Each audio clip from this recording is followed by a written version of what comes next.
එකම හපංකම් මොකක්ද? පින්නතුනේ බීලා අපූර්වට පාර එනවා විත්තියක්වත් නැහැ. පොලිසියෙන් ඇල්ලුවත් පොලිසියට ටෝක් කරන නොබීපු ගානට. මේ මිනිස්සුන්ට යක්කු හැනවනේ ගෙට කඩුල්ලෙන් ඇතුළට ගිහුවා. තියෙන තිරසංකම් වෙන මොකක්ද? ඇතුළට ගියපු ගමන් හැන රුසිය හැන දස්සය. හැන චණ්ඩියා. කවුරු ඉස්සරහද? බිරිඳයි දරුවෝ ඉස්සරහ.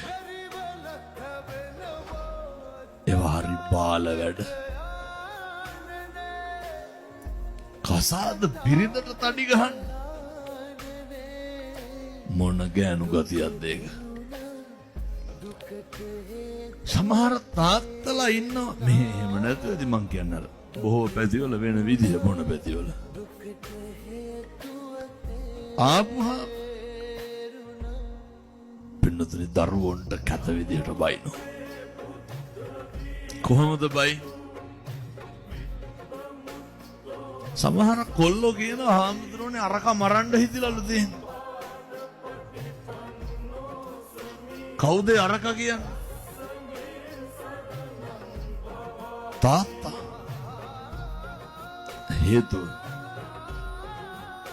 දන්න කාලේ ඉඳන් හාමුදුරුවනේ තාත්තට තාත්තා අම්මට තඩි ගහනවලු. දන්න කාලේ ඉඳන් කුණුහරුප කියනවා. අද ඉඳන්වත් පුරුදු වෙන්න. මං කියන්නේ මේ පැත්තවල එහෙම අඩු වෙයි. ඔය ගෙවල් වල කුණුහරුප කියන්න එපා. ගෙවල් වල කිසි කෙනෙකුට තාතෝ කියලාවත් කතා කරන්න එපා. ගෙදර ඉන්නේ අම්මයි තාත්තයි දරුවෝයි විතරයි.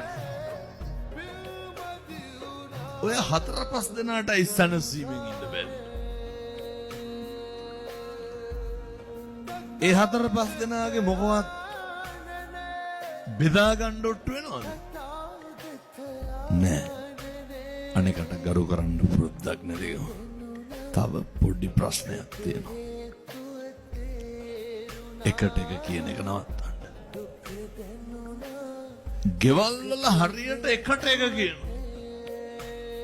මම මේ පණිවිඩය දෙනවා කසාද බඳින්න ඉන්න තරුණ තරුණියන්ට. මං කොල්ලොන්ටත් කියනවා ඔය මම මේ කියන ටික කරන්න බැයි නම් බඳින්න එපා.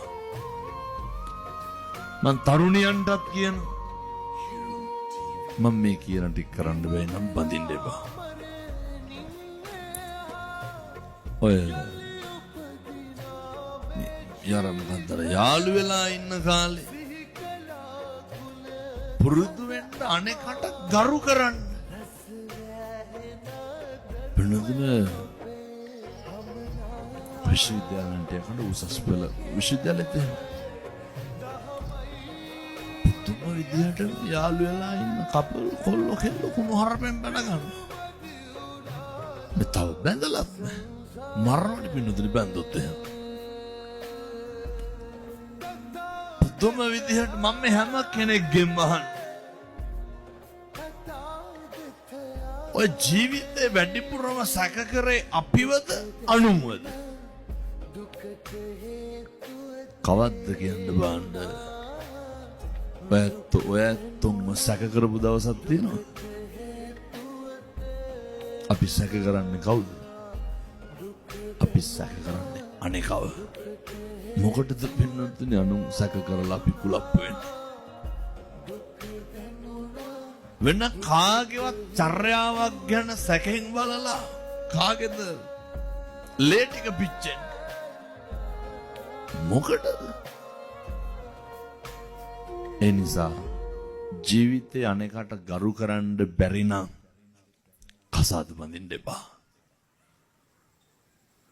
අනේකට ඇහුම්කම් දෙන්න බැරි නම් කසාද බඳින්න එපා. අනෙක පිළිගන්න කැමති නැත්තම් දැන් ඔය ගෙවල් කවදාවත් හොඳක් කියනවද? ගෙවල් වල අගය කිරීමක් තියෙනවද? ගෙවල් වල ඇගීමක් තියෙනවද? කිසි දෙයක් නැහැ. මම බොහොම කරුණාවෙන් දේශනා කරන්නේ මේ පින්නතුන්ට. කාලෙකින් හම්බෙච්ච මනුෂ්‍යාත්ම භාවය තුල වචනකින්වත් පවුනම් කරන්න එපා.